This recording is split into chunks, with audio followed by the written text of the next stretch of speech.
የሰማዕታቱ ሞት ያሳዘነ፣ የሰማዕታቱ ግፍ መቀበል ያሳዘነ ያስጨነቀ ናና በኔ መሪነት ከተፈለገው ቦታ ሄደን እኛም ሰማዕትነት አይለፈን ብለን የመጨረሻውን ጽዋ ተቀዳጅተን እንሂድ። ወንድ ይሆን ከየትኛውም ቦታ ያለ ወሬውን ተወውና ና፣ ባሻጋሪ መወንጨፉን ተወውና ና። ወደድክም ጠላህም አባ አብርሃም ያለው አገሩ ላይ ነው፣ ቢናገርም አገሩ ላይ ነው። ለዚያውም በሚፈለገው ፊት ነው። እንዳንተ ተደብቄ አላወራም። ወስዳለሁ። ቅዳሴ ቤቱን ነው የምናከብር። ዲዮቅልጥያኖስ የተባለው በጊዜው የነበረው በቅዱስ ጊዮርጊስ ስም በታነጸው በከበረው ቤተ ክርስቲያን ውስጥ ልዩ ልዩ ታምራት እንደሚደረግ ሰማ። ዕውራን ያሉ በዚያ ቤተ መቅደስ፣ ሕሙማን ይፈወሳሉ በጊዮርጊስ ቤተ መቅደስ። እምነቱን እየተቀቡ ጸበሉን እየጠጡ በታሰረበት ሰንሰለት ሳይቀር እየተዳሰሱ በስሙ በከበረው ቤተ መቅደስ እየተገኙ ከልዩ ልዩ ደዌያቸው ይድኑ ነበረ፣ እግዚአብሔርንም ያመሰግኑ ነበረ። ይህንን የሰማው ዲዮቅልጥያኖስ እረፍት አጣ። ሁልጊዜም ቢሆን እንደነዚህ አይነት ሰዎች እረፍት የላቸውም። ቀበጥባጦች ናቸው። በጎ ነገር አይወድላቸውም። መልካም ነገር አይታያቸውም። ድንቅ ነገር መስማትን አይፈልጉም። ዓለም ሁሉ እነሱን ብቻ ቢያመሰግናቸው፣ እነሱን ብቻ እንዲያከብራቸው፣ እነሱን ብቻ ከፍ ከፍ እንዲያደርጋቸው፣ ከሱ ውጭ ከነሱ ውጭ ሌላ ማንም ማን የለም የሚል ስያሜ ብቻ እንዲኖራቸው ይፈልጋሉ። ዲዮቅልጥያኖስ ምኑንም አልነካው። በጊዮርጊስ ቤተ መቅደስ የሚሰራው በጎ ነገር፣ ድህነት፣ ትሩፋት፣ የምዕመናን ፈውስ ለሱም ክብሩ እንጂ ውርደቱ አልነበረም። ግን አልተቀበለውም። ስለዚህ የጦር መኮንኑ የነበረውን አውሄዎስ የተባለውን መኮንን ከጭፍሮቹ ጋር ቀጥታ ወደ ቤተ መቅደሱ ወደ ጊዮርጊስ መታሰቢያ ስሙ በሚጠራበት ቤተ መቅደሱ በታነጸበት ሄዶ ምንም ምን በዚያ ታምራት እንዳይሰራ ቤተ መቅደሱን አፍርሶ እንዲመለስ ትእዛዝ ሰጠ ይለናል። ይታያችሁ፣ የታደሉት ቤተ መቅደሱን ያንጻሉ። የታደሉት ቤተ መቅደሱን ይገነባሉ። የታደሉት አስራቱን በኩራቱን ለእግዚአብሔር ይዘው ወደ እግዚአብሔር ቤት ይቀርባሉ። የታደሉት በሰማይቱ አማላጅነት እግዚአብሔርን ይማጸናሉ። ከደዌ ሥጋ ከደዌ ነፍስ ለመዳን እግዚአብሔርን ይለምናሉ። የታደሉት ቅዱስ ጊዮርጊስ ሆይ አንተ ምርጥ የእግዚአብሔር ሰማዕት፣ እውነተኛ ምስክሩ፣ ያለምንም ሰቀቀን ፍርሃት ሞትን የተጋፈጥክ፣ በነገስታቱ ፊት የቆምክ፣ ነገስታቱን ያሳፈርክ፣ ለእኔም ኃይልን ጉልበትን እግዚአብሔር ይሰጠኝ ዘንድ ለምንልኝ፣ አንተም እርዳኝ ብለው ይለምናሉ። ያልታደለው ዲዮቅልጥያኖስ ግን አውሄዎስ የተባለውን መኮንኑን ከጭፍሮቹ ጋር ሂደህ ቤተ መቅደሱን አጥፋ፣ አቃጥል፣ አውድም ብሎ ነው ትእዛዝ የሰጠው። ዛሬም ያልታደሉት ቤተ መቅደስ ሲያወድሙ እንሰማለን፣ እናያለን። ዛሬም ያልታደሉት ይህንን ስራ ሲሰሩ እናያለን። ዛሬም ያልታደሉት በማነጽ ፋንታ ሲያፈርሱ፣ በመገንባት ፋንታ ሲንዱ፣ በመስራት ፋንታ የተሰራውን እንዳልነበረ ሲያደርጉ እናያለን። ይህ አለመታደል ነው። ከማን የተወረሰ ከተባለም ከእንደዚህ አይነት ሰዎች የተወረሰ ነው። ስለዚህ አውሄዎስ የአለቃውን ትእዛዝ ተቀብሎ እሱም ለጭፍሮቹ አለቃ ነውና ቁጣን ለብሶ ኃይልን ተጎናጽፎ ሌላ ከሱ በላይ ኃይል መኖሩን ረስቶ የወደደውን ለማድረግ በትዕቢትና በትዕዝርት በማናለብኝና በኩራት ሰራዊቱን አስከትሎ ወደ ጊዮርጊስ ቤተ መቅደስ ገሰገሰ። እንደደረሰም ፊት ለፊት የቅዱስ ጊዮርጊስን ስዕል አየ። በስዕሉም ግራና ቀኝ መቅረዝ አለ። የማያቋርጥ መብራት ይበራል ከመቅረዙ ላይ። በትዕቢት ሆኖ በማናለብኝነት ራሱን ከፍ ከፍ አድርጎ የታጠቀውን ሰይፍ መዘዘና መቅረዙን መታው በሰይፉ። ይታያችሁ፣ አንዳንድ ጊዜ አፍና እጅ አስቸጋሪዎች ናቸው። እጅም የማይነካውን ሲነካ ታዩታላችሁ። የማይዳስሰውን ሲዳስስ ታዩታላችሁ። አፍም የማይደፈረውን ሲደፍር፣ መናገር የሌለበትን ሲናገር እናያለን። ማን መሆኑን ቢያውቅ ኑሮ አውዮስ እጁን ባልሰነዘረ፣ ሰይፉንም ባልመዘዘ፣ ይልቁንም እንደ ሌሎቹ ክርስቲያኖች ዝቅ ብሎ ተንበርክኮ እጅ ነስቶ ተማጽኖ እግዚአብሔርን አምልኮ አድንቆ ከሰማዕቱ ከቅዱስ ጊዮርጊስ በረከት ተቀብሎ መመለስ ይገባው ነበረ። ተልእኮውን ለመፈጸም በትዕቢትና በድፍረት ግን የማይደረገውን አደረገ። እግዚአብሔር ለክብሩ ቀናተኛ ነው። እግዚአብሔር ትዕቢተኞችን ያዋርዳል። አንዳንድ ጊዜ እያየ እንዳላየ ይሆናል፣ እየሰማ እንዳልሰማ ይሆናል። በዚህን ሰዓት ብዙ ደካሞች ኃጢአታቸውን የወደደላቸው ኃጢአታቸውን አይቶ የማያይ የማይሰማ አስመስለው ኃጢአትን ተለማምደው በኃጢአት ላይ ኃጢአት እየሰሩ ይኖራሉ። ብልሆች ደግሞ ተሎ ለንስሐ ራሳቸውን ያዘጋጃሉ። ስለዚህ አውዮስ እጁን ሰነዘረ፣ መቅረዙን መታ። የመቅረዙ ፍንጣሪ መሀል አናቱን አለ። እዚያው ላይ ሽባ ሆኖ ወደቀ። እንዳልሆነ ሆነ። ያ ጀግንነት፣ ያ ኃይል፣ ያ ክንድ፣ ያ እብሪት፣ ያ ትዕቢት ቅጽበታዊ በሆነ መልኩ ከሰመ። ሌላ መጥቶ አልወረወረበትም። ሌላ የሚታገለው አልተፈጠረም። እሱ የሰበረው መቅረዝ ስባሪ አናቱን አለው። አወዳደቁ ከፋ። ጀሌዎቹ እሱን ተሸክመው ወደ መጡበት ተመለሱ። ግን ይዘውት ለመሄድ የሚያበቃ ጠባይ አልነበረውም ሰውነቱ። መዓዛው ከፋ፣ ነገሩ ተለወጠ።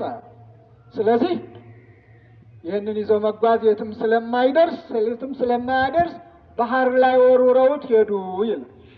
የእብሪተኞች ፍጻሜ፣ የትዕቢተኞች ፍጻሜ፣ ያላዋቂዎች ፍጻሜ ይሄ ነው። በቅዠት ዓለም የሚመላለሱ ሰዎች ፍጻሜ ይሄ ነው። ፍቅርን፣ ርኅራኄን የማያውቁ ሰዎች ፍጻሜ ይሄ ነው። በትዕቢት፣ በጉልበት፣ በትምክህት የሚመላለሱ ሰዎች ፍጻሜ የአውዮስ ነው። አውዮስ ይህ ድል ነው የገጠመው። ልብ አድርጉ። ዲዮቅልጥያኖስ ይህንን ዜና ሰማ። ይህን ዜና ሲሰማ ዲዮቅልጥያኖስ መማር ነበረበት፣ መፍራት ነበረበት፣ ራሱንም መጠየቅ ነበረበት። ለምን? ማን መተው? በእርግጥ የቅዱስ ጊዮርጊስ ስዕል አለ። የሰማው ታሪክ ግራና ቀኝ መቅረዝ ነው የሚበራው። በሰይፍ የመታው መቅረዝ ነው አናቱን ብሎ እንዳልሆነ ያደረገው። ይሄ የእግዚአብሔር እጅ መሆን አለበት ብሎ መጠርጠርም ነበረበት። ግን አልጠረጠረም፣ ትዕቢቱ ከፍ ያለ ስለሆነ። ሁልጊዜ ትዕቢት ሲያውር በጣም አደገኛ ነው። ትዕቢት ሲጋርድ በጣም አደገኛ ነው። ትዕቢት ዝቅ ዝቅ አያደርግም፣ ከፍ ከፍ ነው የሚያደርግ። ተራራ የመናድ አቅም ያለው ነው የሚያስመስል። ስለዚህ ይህ ሰው ያላደረገውን እኔ አደርጋለሁ አለና ራሱ ላኪው በራሱ አቅም ቤተ መቅደሱን አፍርሶ ገቢረ ተአምራቱ ተቋርጦ እግዚአብሔርን የሚያመልኩ ሰዎች በነበርነት እያወሩ የእግዚአብሔርን ክብር ረስተውና ዘንግተው እሱ ላቆመው ጣዖት እንዲንበረከኩ ፈቅዶና ወዶ የእሱ ስምና ዝና ከፍ ይል ዘንድ ራሱን አዘጋጅቶ ወደ ቤተ መቅደሱ ገሰገሰ። ማን? ዲዮቅልጥያኖስ። ምን የሆነ ጣዖትስ ምንድን ነው የሚሆነው? እስኪ ንገሩ። ይሳካለታል? ይሳካለታል? ኧረ ትዕቢተኛ ሰው አይሳካለትም። ጊዜያዊ ነው። የትዕቢተኛ ሰው ስኬት ጊዜያዊ ነው። የትዕቢተኛ ሰው አቅም ጊዜያዊ ነው። ጉልበት ጊዜያዊ ነው። ፈሊጡም ጊዜያዊ ነው። ሁሉም ጊዜያዊ ነው። ያከትማል። ከዚያ በፊት መስሎታል። ብዙ ነገሮች ተከናውነውለታል። ስለዚህ የለመደች ጦጣ እንደዚያው ነው። ሁልጊዜም ቢሆን እንደደረሰ የተቀበለው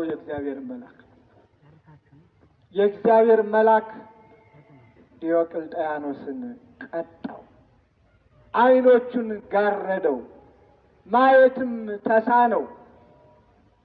ማየት ተሳነው ስንል ይሄ በላይ የሚንጓለለው አይነ እሱ አይደለም። እሱ ከዚህ ቀደም ደጋግሜ እላችኋለሁ፣ ከዓይናማዎች የሚሻሉ ዓይናማዎች አሉ። ከዓይናማዎች የሚሻሉ ዓይናማዎች አሉ። እኛ ያዩም የምንላቸው የልባቸው ዓይን ብርሃን ነው። አርቀው ያሉ እኛ ማንበብ ያቃተንን እነሱ በቃላቸው ይሉታል፣ ያመሰጥሩታል።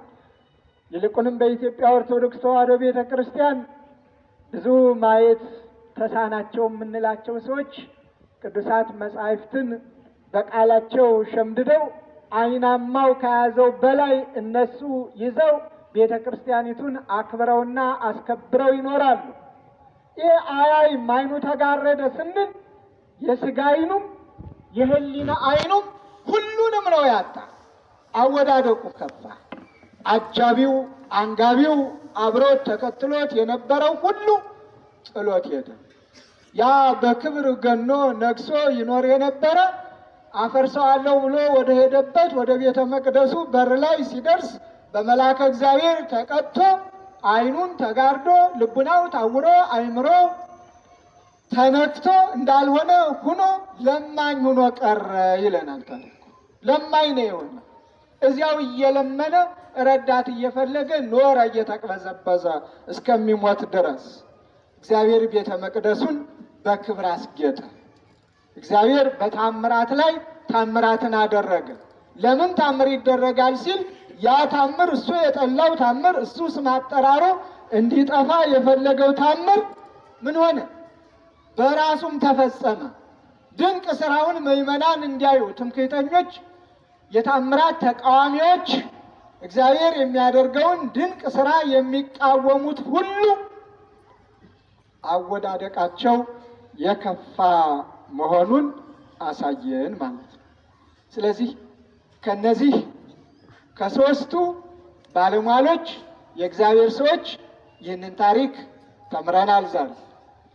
ዲዮቅልጥያኖስና አውዌዎስ አርማኔዎስ ሶስቱ ባላስፈላጊ አመፀኝነት፣ በእንቢተኝነት፣ በአጋጣሚው ደግሞ በዚያው አንጻር ሶስቱ ቅዱስ ጊዮርጊስ ስሟ ያልተጠራችው የቅዱስ ጊዮርጊስ የእስክንድርያው እህት ደግሞ በእግዚአብሔር ሰውነታቸው ያስተምሩናል።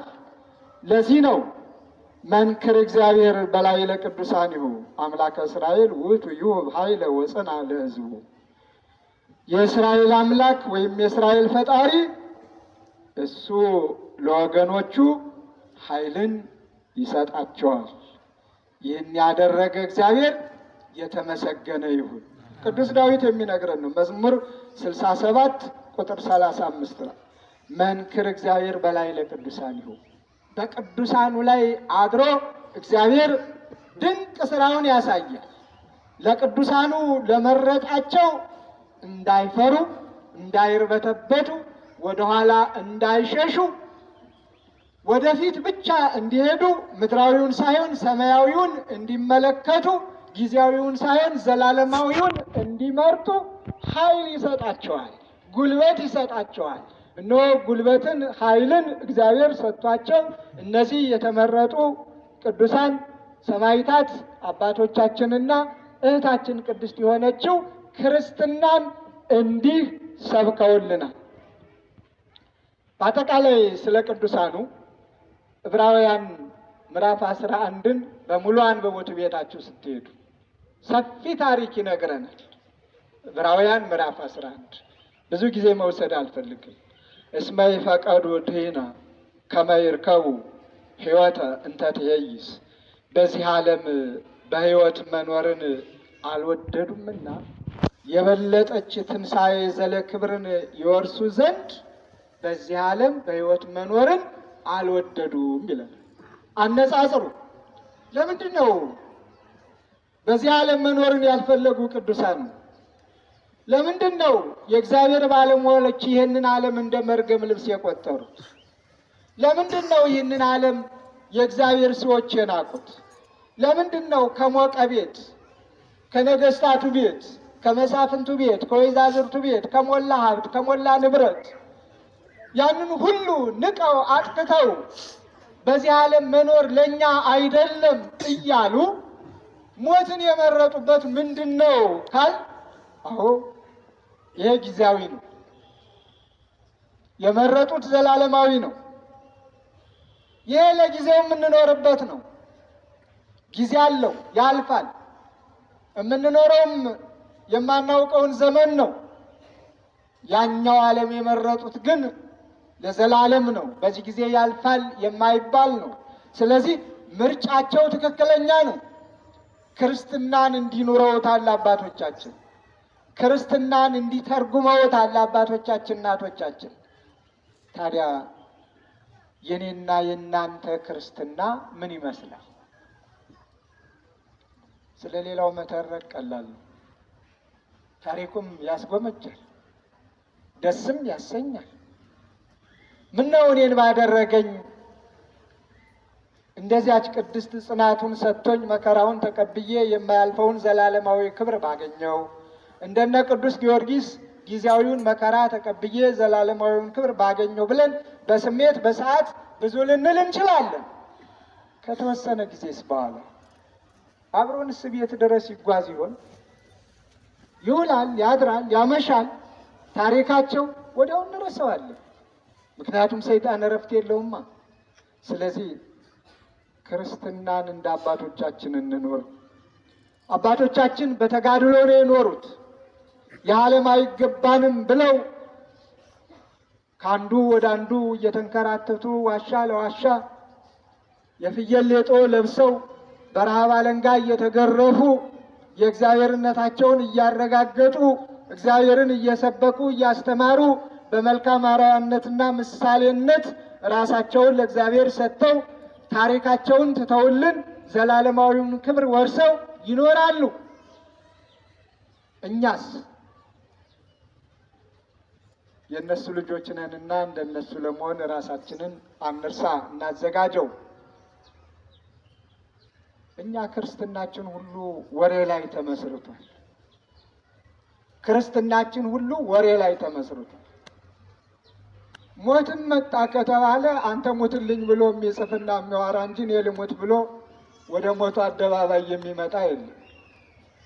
መርዶ ነጋሪ እንጂ የዚህ ሰማዕትነት አካል ልሁን ብሎ የሚገሰግስ የለም ማንም። ወሬው ላይ ግን አለን ሁላችንም። የሚገርመው ግን አንዱ አንዱን ሲተች አለማፈሩ ነው። መተቻቸት ብቻ የሰለጠነበት ዘመን፣ ከወሬ ያልዘለለ ክርስትና። ክርስትና እኮ ስናየው ስንሰማው አባቶቻችን አውርተው አላለፉም፣ ሰርተው ነው ያለፉት። ሰማዕትነት አይለፍህ ብለው ሰማዕትነት ወደሚፈጸምበት ሰማዕትነት ወደሚደረግበት ቦታ እየገሰገሱ እኔም የክርስቶስ ነኝ፣ እኔም አምላኬ ኢየሱስ ክርስቶስን አምነዋለሁ፣ ከሱ ሌላ አምላክ የለም የለኝም ብለው መስክረው ነው በአደባባይ ራሳቸውን መስዋዕት አድርገው ዘላለማዊውን ክብር የወረሱ። በእኛ ዘመን ደግሞ እኛ ሰማዕትነት ተቀበለ የሚል ወሬ ከሰማን ለምን እነገሌ የሰማዕትነት አብረው አልተቀበሉም፣ ለምን እነገሌ ዝም አሉ የሚል ትችት ካልሆነ በስተቀር ሰማዕትነት አይለፈን ብለን ሁላችንም ሰማዕታቱ ሰማዕትነት ወደ ተቀበሉበት ቦታ አንድም እግሩን የሚያነሳ የለም። ሁሉም የውሸት ክርስትና ይመስላል። ስለዚህ ከውሸት ካስመሳይነት ፖለቲካንና ክርስትናን ቀላቅሎ ከማውራትና ጥላቻን ከመንዛት ባላስፈላጊ ዋይታና ጫጫታ ዝም ብሎ ክርስቲያን መስሎ ከመታየት እውነተኛ ክርስቲያን መሆን ክርስቲያኖቹ መከራ ወደሚቀበሉበት እየተገኙ መከራውን ተቀብሎ እንደ ትናንትናው እንደነ ቅዱስ ጊዮርጊስ የማያልፈውን ክብር ለመውረስ ራስን አዘጋጅቶ መምጣት ነው። የሚገርመው አንዳንዶች እዚያው ሀገር ውስጥ እንኳን ሆነው ቢናገሩ ትንሽም ቢሆን እንዲያኮራ ነበር አይደለም። መደበቂያና ጎረኖ አዘጋጅተው የሚገርም እኮ ነው። ለምን ማነህ የሚለው እኮ የለም። በሱ ብልህን ምንድን ነው የልጆች ጨዋታ እንደ ሁልጊዜ ትዝ የሚለኛል። ልጆች ህፃናቱ ምግብ ሲቀር አንተ ዝበል ይላሉ፣ እኔ ደግሞ አኛኛኝ ይላለሁ ይላል። ምን ማለት ነው? የትኛው ነው እየበላ ያለው? አቤት አኛኝ የሚለው እየበላ ነው አይደል? የሚለው ደግሞ በቃ አቀልጣፋው አቀለጣጥፎ የሚጨመር እንጀራ ከሌለ አልቆለታል ማለት ነው። አቀለጣጥፎ ሄዶ ስለዚህ በየጉሬው ተደብቀው አንዳንዶቹ ፖለቲካውና ክርስትናው ተሳክሮባቸው እኛ ሂደን እንድንሞትላቸው፣ እኛ ሂደን እንድንናገር፣ እኛ በየአደባባዩ እንድንሆን ብዙ ይሉናል። ኑና አብረን እንሂድ። ወንድ እኔ ፊት ለፊት እመራለሁ። የትኛውም ቦታ ወንድ ይሆን የትኛውም ቦታ ያለ ወሬውን ተወውና ና፣ ባሻጋሪ መወንጨፉን ተወውና ና። ሰማለሁ አንዳንዱን ጸርቅ ባይ ይነግሩኛል። አባ አብርሃም ምናምን ወደድክም ጠላህም አባ አብርሃም ያለው አገሩ ላይ ነው፣ ቢናገርም አገሩ ላይ ነው። ለዚያውም በሚፈለገው ፊት ነው። እንዳንተ ተደብቄ አላወራም፣ ተሸሽጌም አላወራም፣ ደግሞም አልሸሽም።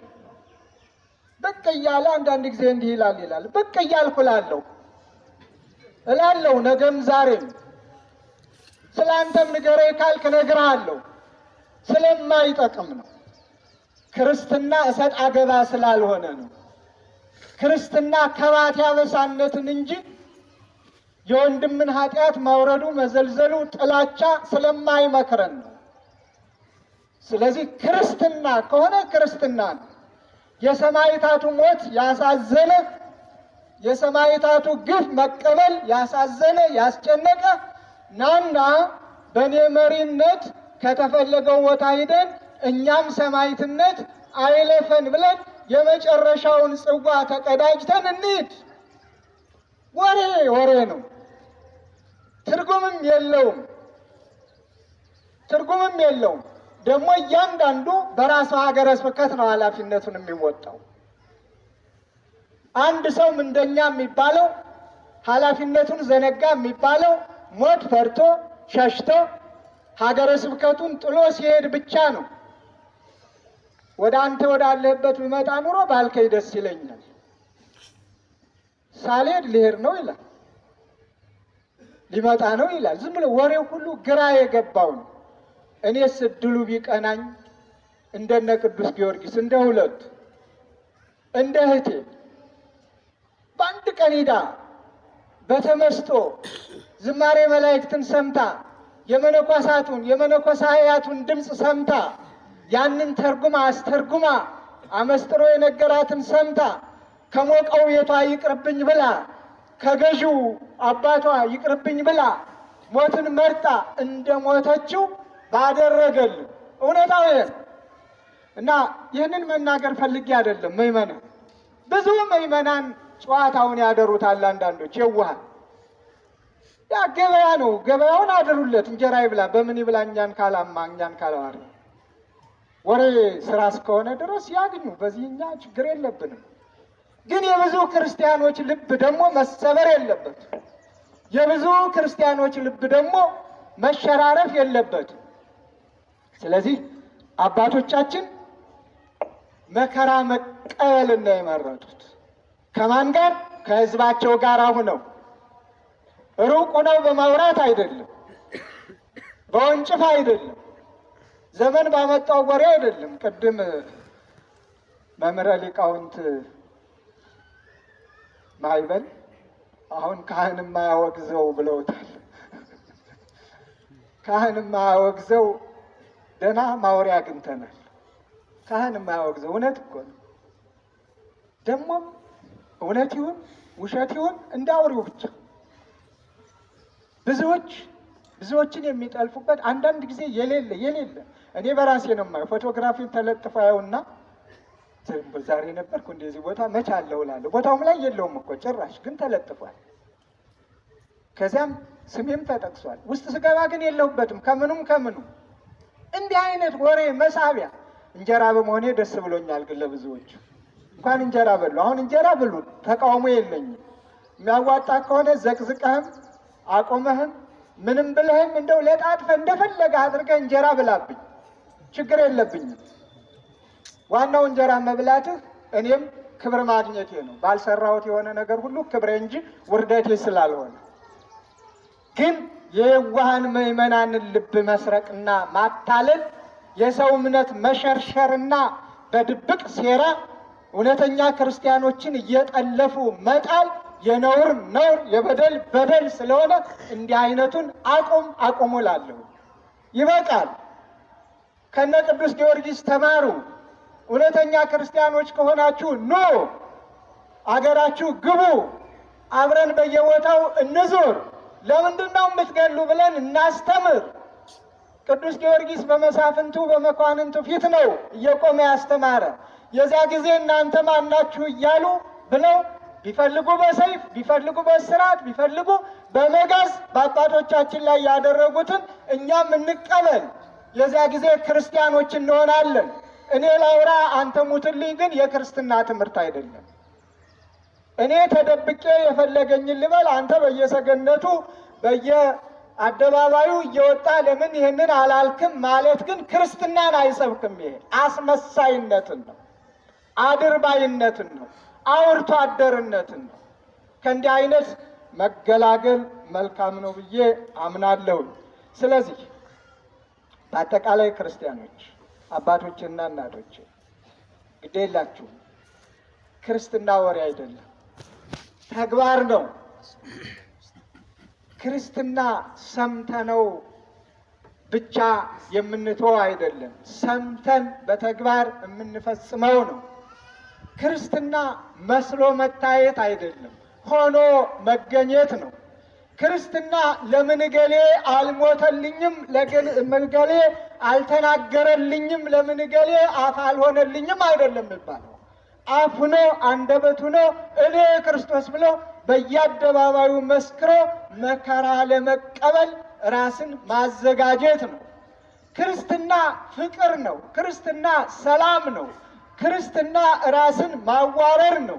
ክርስትና ለወገን ራስን መስጠት እንጂ አንተ ስጥልኝ ማለት አይደለም። ክርስትና ያለንን ተካፍለን መብላት፣ ያለንን ተካፍለን መልበስ፣ ተዛዝኖ መኖር እንጂ እኔ ልብላ አንተ ጦምደር አይደለም።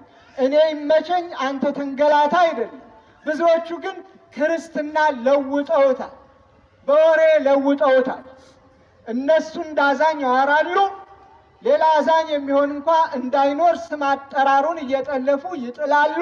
ብዙውን እያንገላቱ ቀዛፊ የሌለው መርከብ ዝም ብሎ በኋላ የሚንጓለል ምዕመን ተፈጥሮ ሁሉም አባት የሌለው ሰባኪ የሌለው መምህር የሌለው ካህን የሌለው አበነፍስ የሌለው ማንም ማን የኔ የሚለው ሳይኖረው ተንጓሎ እንዲቀር ዘመኑ እያሳየን ነው። ስለዚህ ወደ እውነቱ እንመለስ። ክርስትና እኔ አራያ ሁኜ መሞት ከኔ ይጠበቃል፣ ሌላውም እንደዚያው። ግን ሙትልኝ አይደለም ማለት ያለብኝ፣ ደጋግሜ ነው የምናገረው። ስለዚህ እና ቅዱስ ጊዮርጊስ ይህንን ያስተማሩ፣ እግዚአብሔር በረከታቸውን ያሳድርብን።